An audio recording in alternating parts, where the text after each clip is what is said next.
institution ho private school and colleges ho panla dan le hasan atu dan ho izar ham khat kahin ta lang numin ami ta ka bini het su ke dingo ahi in private institution ho chakhat hi igam sung wa hi ana lo hi le I chan ham ma hi igam sung ama tha ding dan hi kan gel tu ji le hin kamang wing weng ji in ke jung hi ahin chuna bana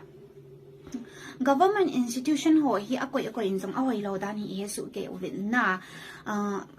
quality in terms of quality education hi han lang teacher school function lo thu hi han lang teacher lo thu hi jong le government school chu ami takip in gedei lo hi jing jong le government school a hoi lo na he theina imu thei ke na tabang wa chu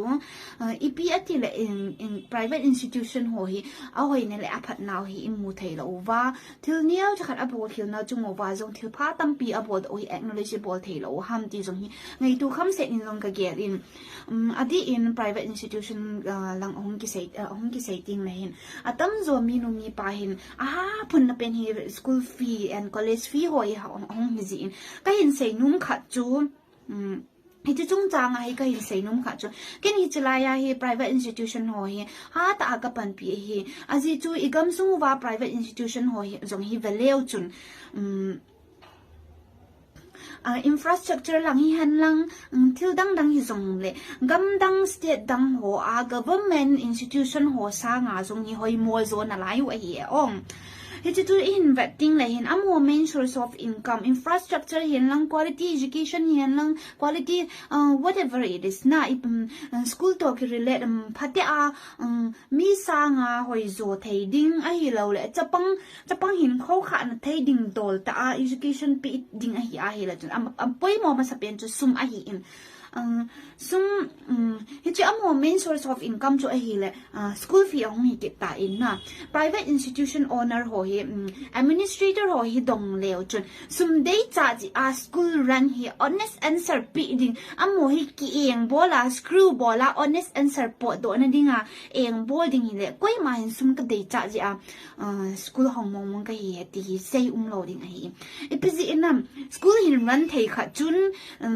knowledge anei kiu hilawin he na chi na thip na anei kiu hilawin talent jong anei ngain administrator skill jong anei ngain ama personality lang jong aki bat phat ngain chuna bana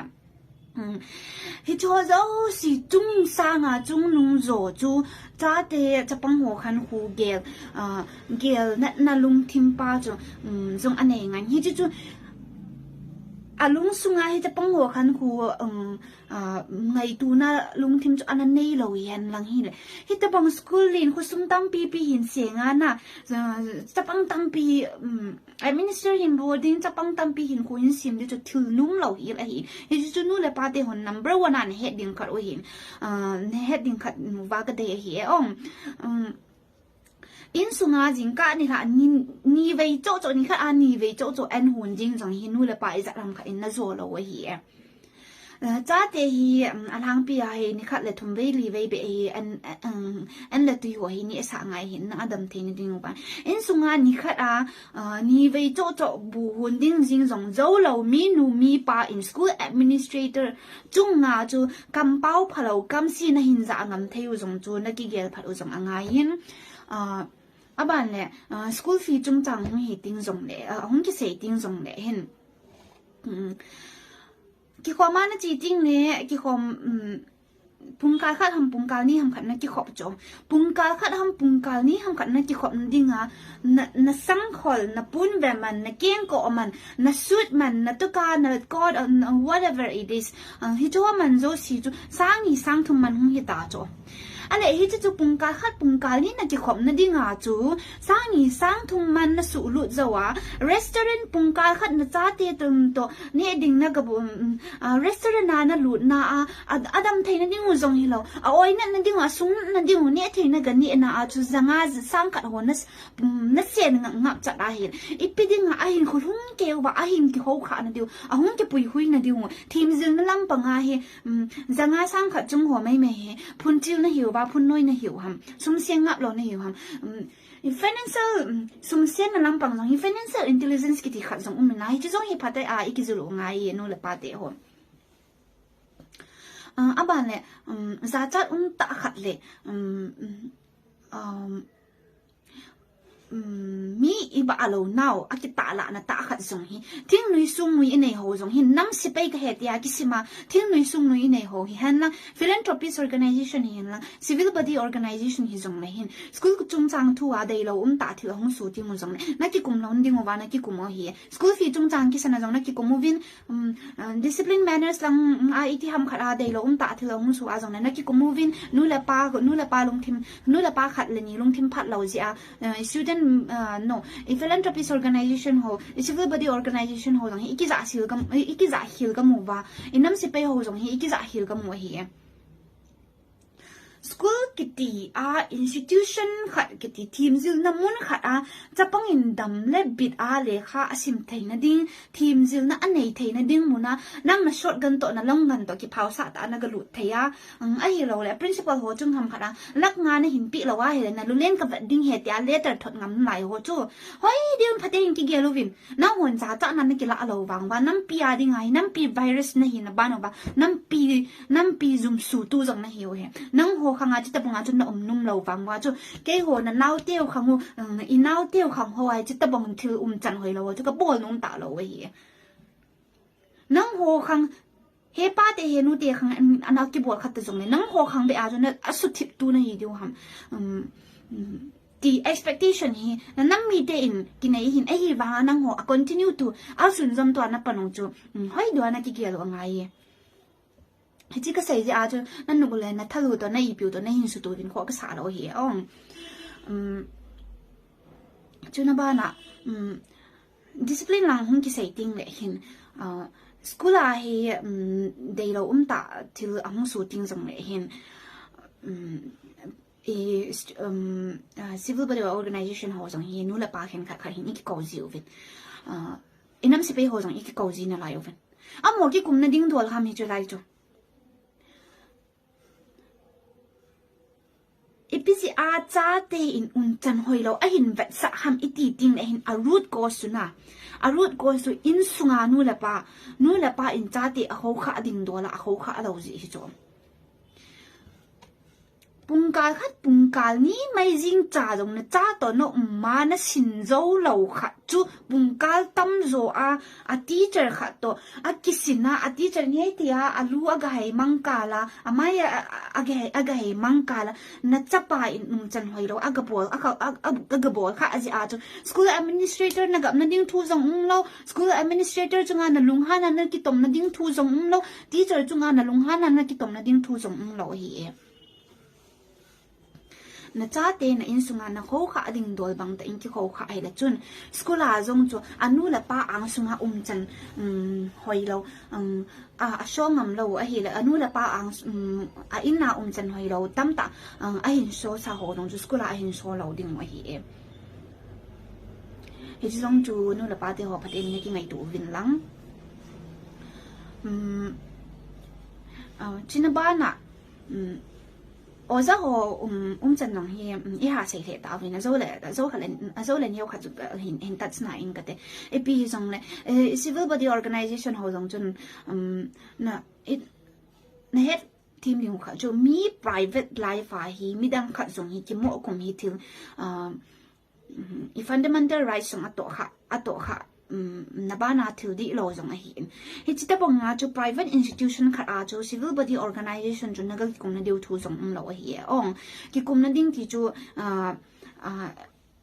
mi financial matters mi administration matter na ki kum na deu thu lo a hi hin la iti ham kha extreme case a hi public attention lom bang jo hi la thu chu ma hi tai ong public attention jong cho mi pa lung khat la ni lung thim si ja public attention da na ki ko do ham hi jo jong cho na ki khul ki wa ngai na ki kum nun ta u wa hi le na ji teu na cha te ho pan na government school o za pan na government school a kun ga ki kum moving private teacher private institution ho chun na anu le khat a school few la khat lang nang ki sa ta be taw nang le ke kum na ding thum lo pi chrai ha chu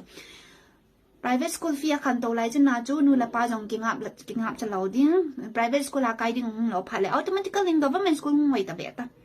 hi chilang chu government is for the people and by the people a hi al for the people and by the people a dinga nang na tong khat philanthropist organization civil body organization khat chun hi tilai chun ki kum tam ven mi pi a dinga na ki kum mu wa hi le ale na chi te ho na cha te ho hi chilai chu apan kha si a chu ki kum ngam lo na hiu ham cái gì nè cái gì là gì tình lệ kỳ đã rằng cái xã chỗ inam lam kai hồ song hi school administrator government school administration chẳng gây ra cái cùng pha nó hậu sạch chẳng con pi hồ khu hậu sa hồ to nam lam kai hồ hi chúa thêm nhiều chập mấy mấy cái số bu nôm rằng nó chỗ kỳ đã nó cho mềm nó hồ abc hello hồ cho school thủ trung trang thủ anh cái cùng nó đi ý mà lâu pi chỗ school là scheme hung dấu xí school là chấp bằng hồ mua điểm hung dấu xí chú năng hồ ít bảy chặt bảy nó điểm thu rằng lâu hè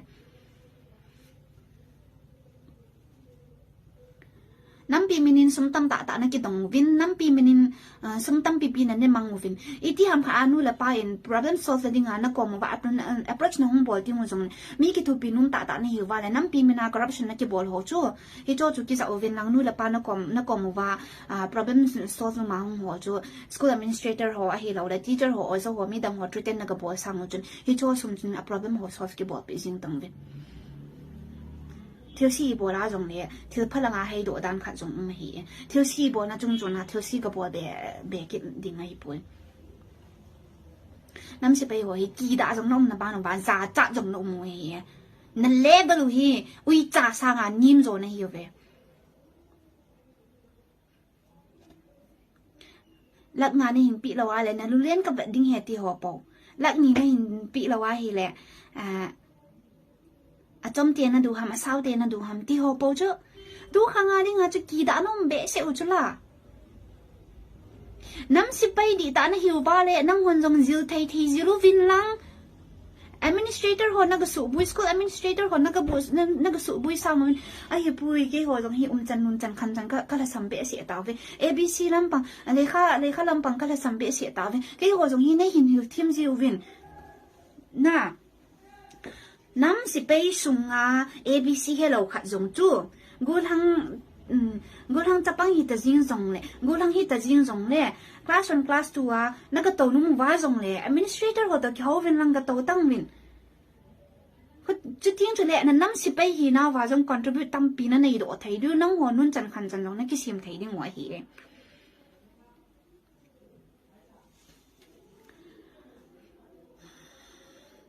government school lang ho ong ki ting jong le hin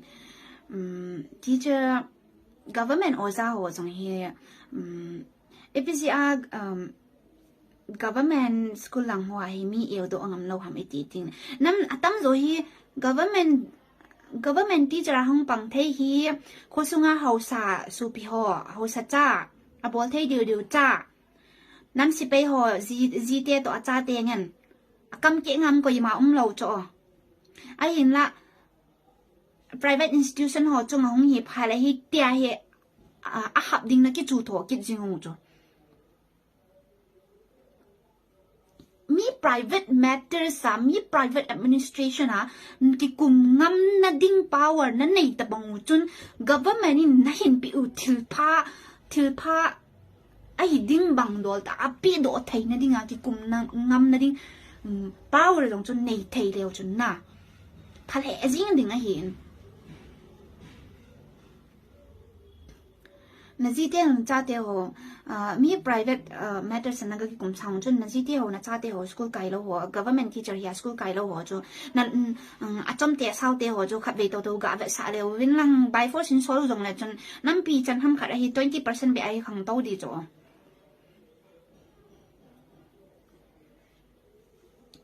bạn lẽ tu lai ta hum viral mama Irene Chan năm mươi bảy sung abc hello khát dùng chú gul hang chấp bằng hita riêng dòng lệ gul hang hita riêng dòng lệ class 1 class 2 nó cái tàu nó mua vài dòng lệ administrator họ tàu kéo viên lang cái tàu tăng viên level hi uicha sang nim rồi này hiểu về chỉ cái xây ra cho nên nó lại là thay đổiตัวnày biểuตัวnày hình sựตัวviên khó cái xã đó hiểu không thing nu hana sata in diam na le se se na na hin ni jin ka ki pa pi na hang sa ne ahin la nangin thing noi khat hit an me chapang na hi na ki he lo wa ip na hi na ki he lo wa hit a thing noi na se jing chu ne he no wa he le thing noi hon gen the na tho da lo chu tho si tho wai la gen the tho wa guzu ni sa a tho wa nam ma dinga pan na lo mấy thầy tắm tận ở này kia nu mi long con tắm tận giặt đằng tiền nó sao tại này kia chẳng thính nuôi hậu gì tu nè again thì thôi nè im lậu lệ giá lậu gì wa tu ni nu qua government to ki hu na top gì à peace scam aga lệ im si du ti la again thì thu nào hết lậu tila gamla si pai ki cha an la tui do wa an man lo do man lo wa aji a chan sumi te ki muto lo wa aji a chan anu apan a hing sana pul do wa hi chang gyan na ma dinga pan na lo wa tu ne ai ho thing noi ho dem po chi poi ti ka sei pi nom ne a han khat pasal khat chun dem han se han a gyal ji khat aumin nang le ke chu chapang hin nang de ne me chapang la hin namasang din phatan ke ven nam na ngai du na politics an la phatan du ni nam ngai du ni la phatan nam ngai du na nam se pai se sin ngayam nam na ngai du na la nam se pai zana pitam anom no min thing noi dam anom no min thing noi na sata dem na piu chu tu ni no ko a he i hon thing no idem na diu wa to ala ulo pi i hon nam sunga zalen na ding atuma ki vai pu na diu wa so ala u hi che so ala u hi civil mi hon thing anoi se na ding adem na ding asei se na ding a lam ka hon so ala ulo pi hi che so ala u hi inop sa na diu atuma ki vai pu na diu ki vai hom na diu wa hi so ala Allah wa tu ni nu kwa he ki tim le ta lam ka ho zat da hom chon at na le him na thal ma na ka ding tha ding ki gal bol de ti chu a hi wa nga tu na i del pau i tu pau tok pa ya he i ki lam ka ho ki tim u wa tu ha sa ta ke ma ti si nga to ke jong khun mum na hi sa ham to ke ma hu ge thi ta a ji ra cha ngai pu ma i khunu u wa atuma iki vai pu na diu nga na aki o thing no in sum ad ho lo ba thing no in sum demand bo lo wa le mi lo han hum pi diu ham me han hum pi diu ham i pi dinga na lu ka na lu len ka de tiu ham a lo chal ji wa se an nam si pai khat dinga sum i na lu len na de ti kha a hin si khang yong chu chi ta chu nangin tu a hena nangin tu din mun thu ana se tu na school ho se yong koi man thing no in sum ala alo e chu pang hin khu siam na he ti wa ti la chun iki vai pu na again the ji wa nam gen the nam leng vai te ji wa chu school a yong tham khat ana la o chu tu ni no ko ai thing no in school ki ta che kha ala nangin tu ni ko school jo sia di man bol he ma so ka di ding tha de ma di go da na se hi chi khang chu ki chai ta chu hi chi khang a na pen lo lai mai the chu nangin tu ni ko viral ding de mana nam sungan me hang sana nong ki gel wa nga chu nang chu uicha ta level khat nei mo a hang san na hi lo pi a nam spai ju the chu hang san ki tingai lo nam spai ki ti chu school kai ki dinga nam sipai pang hilo pi nam sipai to school ikai thei dinga hele akal tha am dham nam sipai chu school kai mala a ibuyong oi ba akini amanda u zan jong imu khop se imu khop na mu zo lo tho si tho wai la gen the tho chu ba ne kha thim ki chi san hi le chu ho chu ne sei nagami attack na nei ta na nam spy attack na nam mi pi attack na nei ta na chi thimin chingin lang politics ana lu la phatan lu nin lang le khasim ne la phatan ki simin lang na tong ne la phatan ki to quay ni yang ke hello oi lai ya ep ni ham yang ke hello Facebook WhatsApp mà năng nó nó chơi này thì làm bị lo mình isei đi ngalom isei tiếng lệ mình isei support isei đi ngalom lo isei tiếng lệ mình ai muốn om lo tu này anh sẽ hỏi chú cái anh đi bôi cái tiền lo bị cho chính người họ cho có ô tụm hello nắng chú có mù đà tụm hello hi dòng lệ isei đi ngalom mình isei đi cho nắng isei đi này lo bị cho nếu mình chấp bằng này nó cũng là thằng nào tổ lo bị nama dinga ni khat cha bon gen thei thu ngap chalo dinga jan khat cha bon gam la gi ngap chalo dinga akum atha gam la hung gi uba akum atha a thusi thowai la gola dai la gen thei hin thu ho chu nang le ke ga adem po chi lo pi chu sei na ding om le han aman hon sei na beta ho set na ding sei set na ding ma le a sei dinga lo han aman hon sei na beta nama dinga gen thei na thu hon sei na beta nama dinga an thai jing hon sei na beta ya chu Irene Chan no mo sa hin inbox in bol de kati jong le lungyal bang heloding call hin bang lungyal bang heloding na phone number jong aumin hi jong le nangin jong social media anan se ya chu ken jong hi cha kan social media kan le se hin kisu zoom na le ai lo le na gya phai mo loading na bol khil na ki he na hi le phat na na la ding tu ne a hi in na mu hi ki sei sit ki mit thip ki dem tu china sata e pai diu ki dok tu ki tun tu ki sei phat tu he na sata chi pi diu nang nang iti chingmin nang iti thep jong la chun mi na dem the lai se na chi na chu na man cha lo cho mi hem chu le hai ti thep hen nang i ta bangin bol the na ne hen i ta bangin chi na chu dim se jong le support mi support na ne lo wale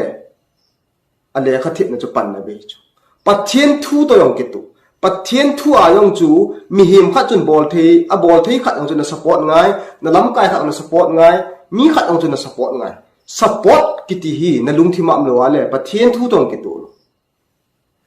pathian thu to yong ke tu nam ngai du to yong ke tu support kiti mi support mi to sot mi do mi sei phat kiti hi pathian thu to yong ke tu a nam ngai du to yong ke tu ya chu pathian ngai lu ni hi no ma mi ching ni hi no ma nama da man cha the ni nom le mi support ha ke bo mi support ha bot mi na support ting le min nang nan support mi na dem lai se min nang na dem de na na po cha lo de nama dinga na thusei do na la sa do ho hi chi hen na ti a ma cha hen na ti le mi tong kholowin nam phan tu na dingin mi support masala chun min nang nang support ting le nan ta na cham lo wa nama dingan nam nunga hangsan nam nunga man cha thein hu hi bep hi a chu ichi the ngai thu sei da sa hi mo hun lo de e chun nam sipai nam lam kai nam sipai tam ta yong alu hang ding ka ta sanin alung hang yong aumin ting la hausia pho al a hi la le tam ta yong komen yong tam ta de hin he jong ai ji tu i ju te hi aki dom lo te aki sei sit tu te aki dem tu te hi ji wa chu tunia kanam za ta kanam lam kai hole kanam sipai howin he chi so pinu bin asei hil abol hele na ti wa na luhan kha u jong le lung set ten ke ma chu lam khain thu